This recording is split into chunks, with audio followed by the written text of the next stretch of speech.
and welcome everyone to sharing your Saturday with us for the sixth annual Skies Conference. Wow, so as many as my daughter is years old. Uh, I'm James Maloney, and one of the co-founders of Skies, and Dr. Julius Sue, my friend from grad school at Caltech, is also here and is going to share later. And the two of us put our heads together and came up with Skies. And because we love teachers and we love learning, and I think we both share a same sort of passionate nerdiness about it, so I think it's so cool that the thing that Dave just shared was actually related to like teaching over the summer. A lot of teachers have to teach over the summer, and it's. I think that's when Julius and I thought that we could stop working multiple jobs and just focus on Skies, when teachers were telling me things like, oh, I'm having so much fun making these lessons and getting ready for the year and doing this grading and doing summer school. And I'm like, wow, if they're enjoying this, then I think we're doing something right. And we've always been listening to the teachers about, what you guys want. And my dad, jokes with my kids now. My son is 12 and he's in middle school. And so I'm going to share a picture that let me try to share that I was sort of thinking about. Okay, uh, so here we go. Hopefully you guys can see my screen. Yeah. Okay, great. Uh, we got this text message recently that I was like, "Oh, summer's over," and my son being a middle schooler, has really been enjoying having a summer break, and but he had a reading list. And so I've been, nudging him, and he's kind of, oh, why do I have to do anything? He's a good sport. But my dad will tease my son because he'll say, your dad, me, he liked school, he liked homework, he and my son's like, what's wrong with my dad? But I think, um, you know, we're so passionate about this, and so today, thanks for being with us, and I'm going to make sure you guys have access to all the resources that we're going to share today through our conference. And we've got a really cool lineup. The conference is a chance to see some cool latest tricks, but also hear from the top practitioners in the field, people that have shared cool stories with us that we think could benefit like the entire Skies community.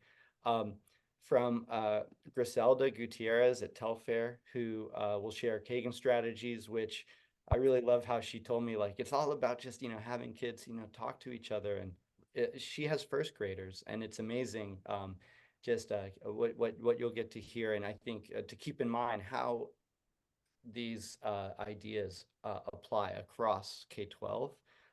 Dave Cameron, who I'm excited will be sharing about design-based learning, because he's in high school, and I think sometimes you see project-based learning and things at the lower grades, and people wonder, how do we do it at the high school level? And also people see at the high school level and think, wow, I could do that at the elementary level. Really great way to engage students. And also Christina Machado at Jaime Escalante Elementary School, who uh, was someone who used Skies in every way imaginable, and is such a fantastic teacher. One of those teachers that were excited when they to become uh, uh, an administrator or work in administrative roles, because they keep using Skies because it's so beneficial and it's not obvious to everyone. So it's a cool lineup that we have today. And um, on this link, we also have a place where you can sign up to have a free consultation about. I'm going to talk more about the support later.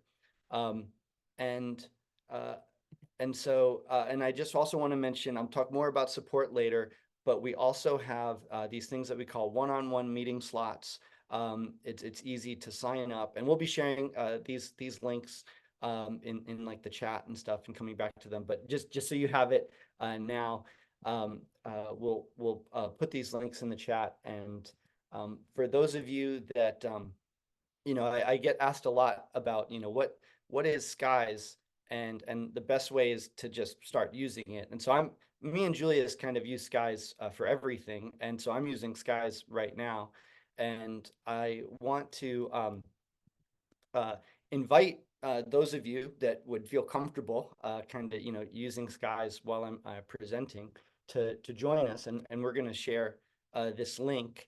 And and the nice thing I'll be doing is uh, you'll notice that I'll control things as we go. So I'm going to pretend like I'm a student, and so you uh, might see a card, and now you see it, and then now you don't. And so Skies conference is for new people new to Skies, and also that have veterans. And so you'll see tricks and how we use it, and so I'm going to turn on a couple cards, but you're not required to log into this lesson. But I want to demonstrate what is Skies very briefly to us. What is Skies to me?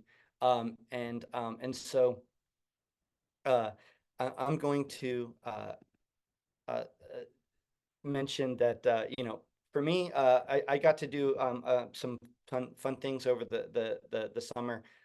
We got to take some trips and use skies when I was giving some presentations. And so those of you that are veterans might notice that I have kind of like notes over here to the side. So skies is a way I can present ideas to you.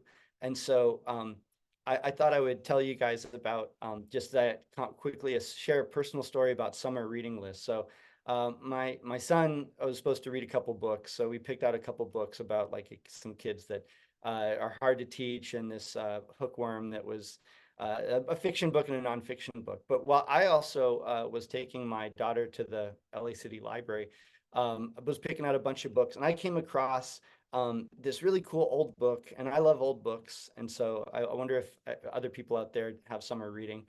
And you can see how it's small, and it's called Programmed Learning. This was written in 1962, and I thought, is this a classic book? And it actually had some classic people in it. And so I thought, oh, I want to like just kind of read this and see like what's changed about programmed learning, because Skies is a technology used in the classroom, um, and it's all about the lessons. And so I'm making a lesson here teaching you guys about something I learned about using technology in the classroom back when it was first invented. And I thought it was pretty neat. Like I looked at this one uh, uh, table where they were comparing three different classes: Russian, English, and psychology. And they had some kids take some tests with these machines as a regular test and as a special technological tool called a punch board.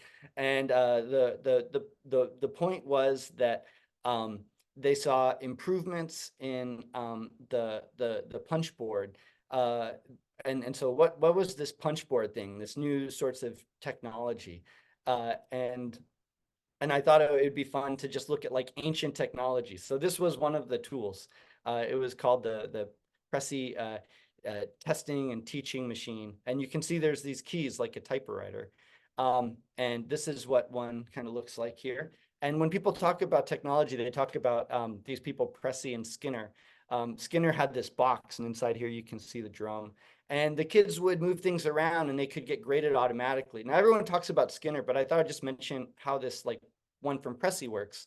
Is like you can imagine how this works. I think programming is really cool, and my dad was a programmer, and I love how like back in the day they were using punch cards, and so this actually used like cards. Like you can imagine like having a card that has holes, and then you're reading a question, you're trying to answer, is it A, B, C, or D? And you think it's A, and you go to push it, but the hole's not there, and so it just nothing happens. And then the student thinks, wait a second, so it wasn't A. What was it? Oh, maybe it was C, and then pushes it, and if the hole's there, it goes through it, punches. And and it's interesting, you can imagine that if you were doing this, it would kind of keep you, engaged, like constantly engaged. And so I think it's this point about engagement. But when you look at these boxes, you can just imagine our first graders trying to use this box, right?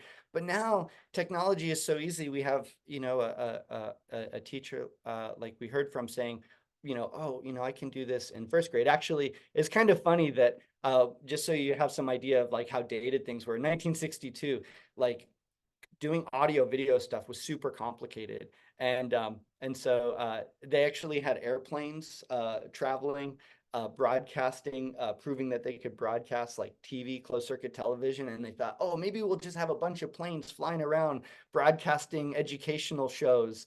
And then they realized, wait a second, we maybe, actually that was the same year that the Telstar satellite went up, and people, and then so in skies here I could like add a picture of like Telstar satellite if I wanted to make it, more engaging. Like, look at this thing. This was like the basis of all further communication. So I think it's kind of fun reading these books because it's like you kind of see how far off people were, but you also see what stays the same. And I think even, some of the things that they talked about in this book, like from 60 years ago, are true today. And so, like, what makes a lesson, right? There's a lot of different things. Maybe you have a bunch of Google Slides. The schools tell me they get these all the time. Maybe you have a bunch of worksheets, but they're not, I'm just using the catch-all word for worksheets. They could be digital pages, your curriculum, whatever. And then you have all these different things for engagement. It's like, and I think one of the parts where confusion arises is when people think, oh gosh, skies is like another one of these like things in the grid, but it's not. Like, really, skies takes all of these elements and has them in one place. And so but then I think what's really important, taking it back to that book about programmed learning, is like, what's the action? Because a lot of teachers actually use skies just to organize and present their materials. And so we would really love to find the best ways to help all the teachers and teachers that are using it with their students, to help other teachers to use it with their students. Why? It's like taking that test where you're constantly engaged, and getting that instant feedback is so beneficial. It shows how it's just super important. And so, just to demonstrate, and I just want to point out that students also say, they love how they can do everything in one place on skies. That, when they're not using skies in every other class, it's like they have the lesson, but then they have to go find the assignment, and the teacher also has to go over there, and it's like not all in one place, all like seamless and put together. And so let me just demonstrate like the feedback, because we want to make feedback like easy. That's really what like skies kind of means to me. It's not only taking all this stuff and put it in one place, but that's like the half of it. It's then engaging with the students to figure out the support they need. So if you guys are in this lesson, I'm just going to turn on two cards. And so those of you, I'll pretend like I'm a student. Not everyone's doing this. Is they may just see these cards now. And I would like you to just press the button below it, and it says like, what grade and subject do you teach? So I could say, I work with all grades. And do you usually have any students with IEPs?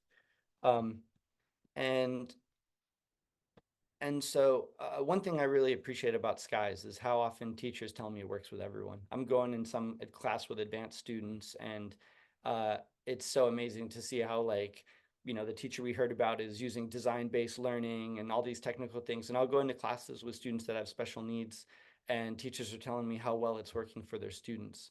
And so, that's why Julius and I are devoting our lives to this, and we appreciate your support. And we're always trying to figure out how to make things better. And that's actually related to these two questions. And I have a second question here that, so I'd love for all of you that are able to, that are kind of, participating in this lesson to answer these two questions. And the second one here, it says, if you were magical, what issues with IEPs would you change? It's like, I don't know, like one thing I hear about is like the paperwork, but there must be different things about that I hear that are challenging about when your students have these individual education plans. And I kind of felt like when I talked to the teachers, it's like, oh yeah, we're kind of talking about like, monitoring progress for, all of our students really, but some of them also have these very, special plans.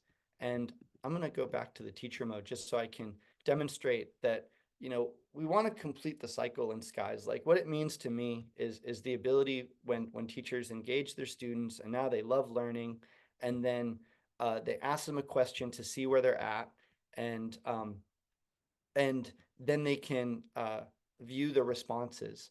You know, I can see the students right away, you know, like the early finishers saying something, and then I can give them that feedback they need.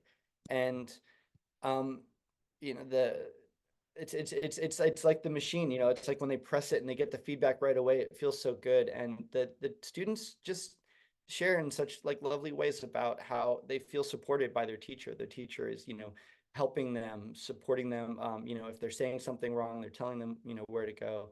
And so, um, uh, so this is just the tip of the iceberg. I'm going to come back and talk more about skies after you've heard teachers talk about it. And I'm going to also let Julius say a few words, because skies is more than just this lesson making program now. Um, and um, and I would love for you guys, while you hear more about what Julius has to say, also continue to feel free to share feedback on these two questions. And Julius will share a little more now. Well, thanks, James. Hi, everyone. I've got my 3-year-old to the side, but he might occasionally come in and out of the proceedings. So I just wanted to ask everyone one question, which is, in your experience as a teacher, what's been the ideal number of students? Like, what's been the best class size you feel you've had in your teaching career? Maybe it's 1, maybe it's 10, probably less than 30.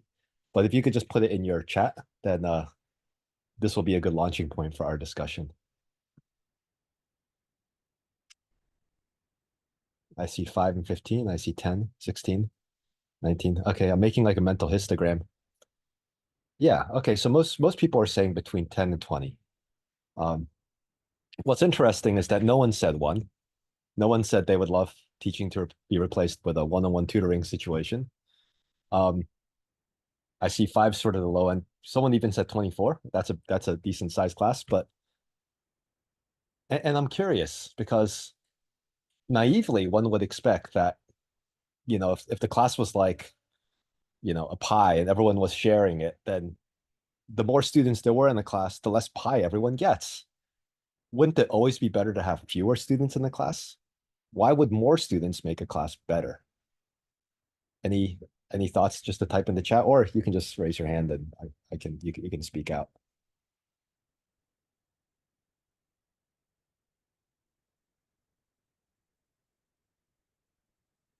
Okay, so I like when we doing the intervention for small groups, and I had 5 or 6 students in my intervention class. It was very easier. It was very easy to monitor every student's progress. So that's why I say I like 5. But in a regular classroom, one time I had 19 students. That was a good number too.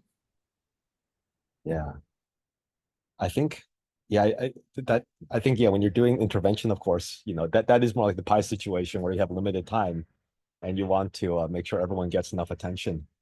Um, but when you have like a classroom and you're trying to have people bounce ideas off of each other and see misconceptions, see where things are, seeing different ideas come in, then yeah, it seems like having 10, 15, 20 students is kind of a magic number.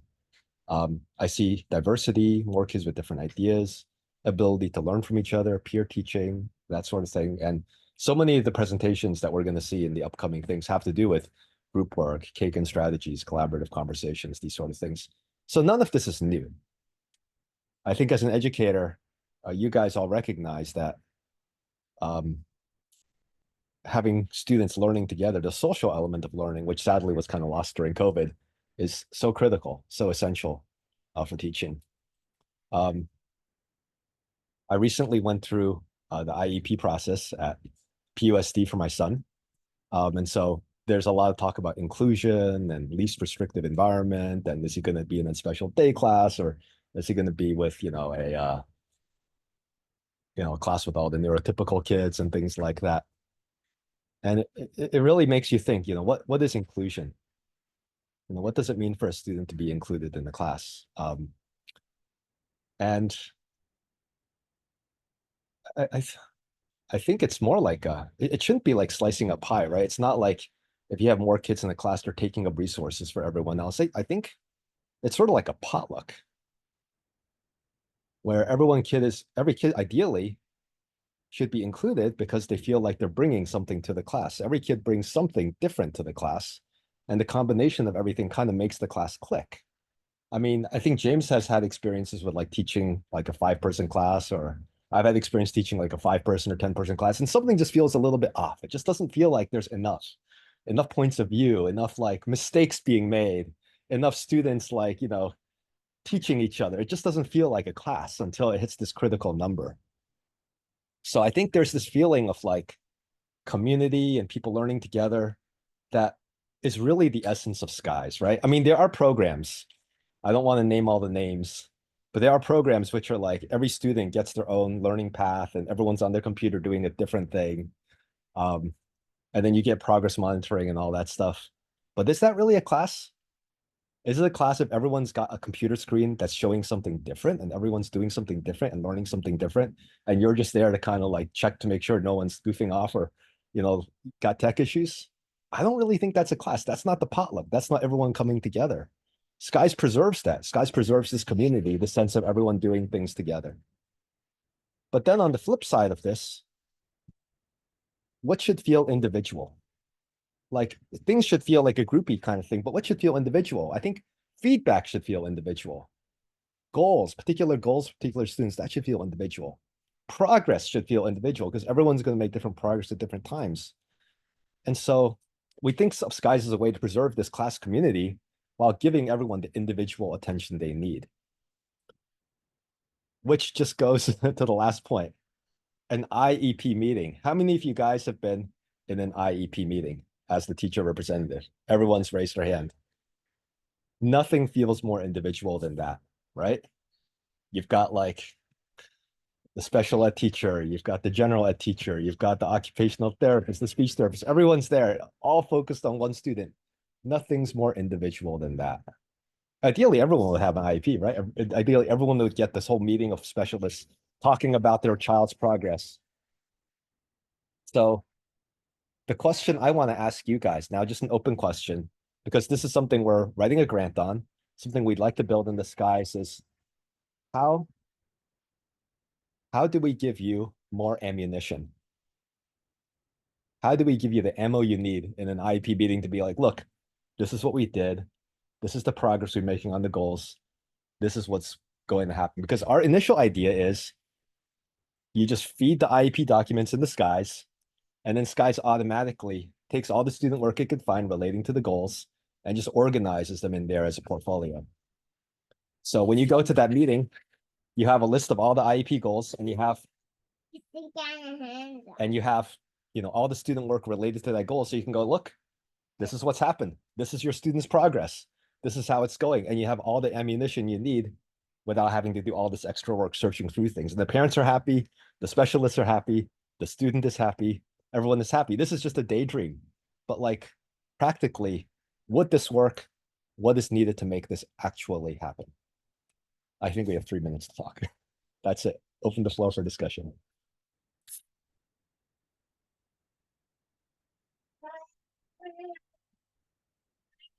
Hi, my name is Brian. I'm a special ed teacher. Okay. One problem I could see with that is currently all the IEP's information with LAUSD is in Welligent, a system called Welligent.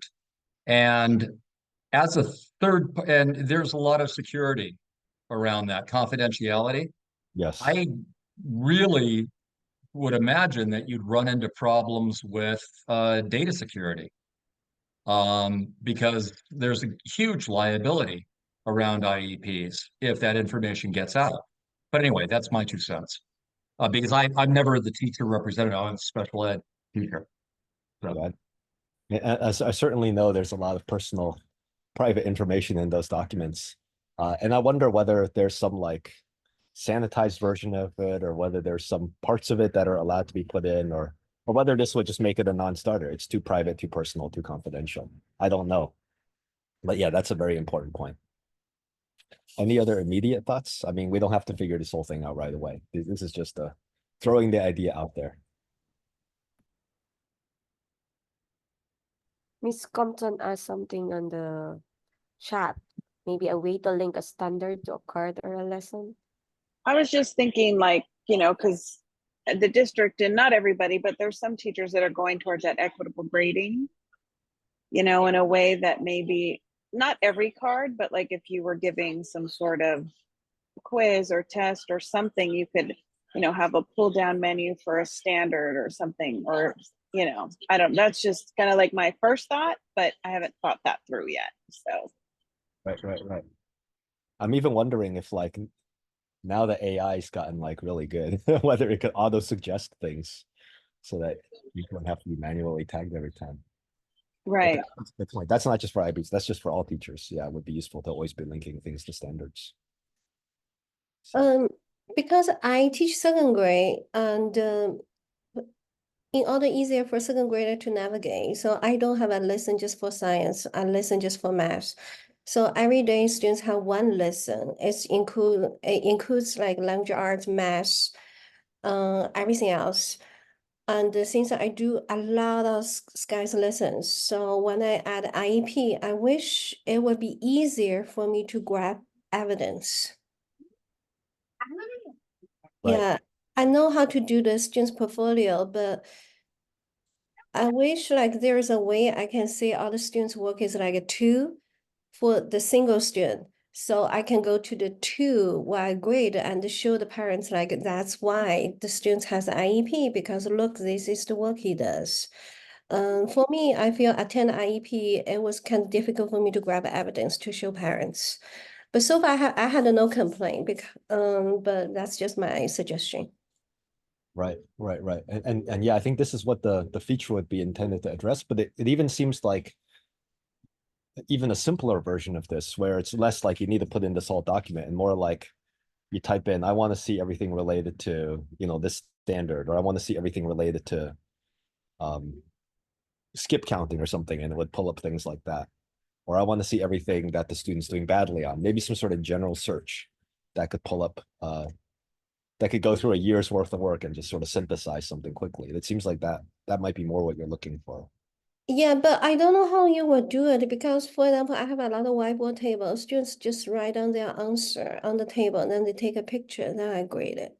So I think for that part, maybe it's more difficult for you to sort as like addition problem, subtraction problem, something like that. AI's gotten quite a bit better in the last 2 years. Things like this might actually, if you had asked me this 2 years ago, I'd been impossible, completely like, no, you can't do those, but things have gotten better. So I'm not promising anything. Okay, We I'm can, looking forward to it. usually we Well, only announce things at these conferences after they're done. So this is the Yeah. first time we're like previewing something. So anyway, 10:02. Awesome. Thank you so much, Julius. Thank you guys for all your feedback, and I noticed some more people posting on Skies, and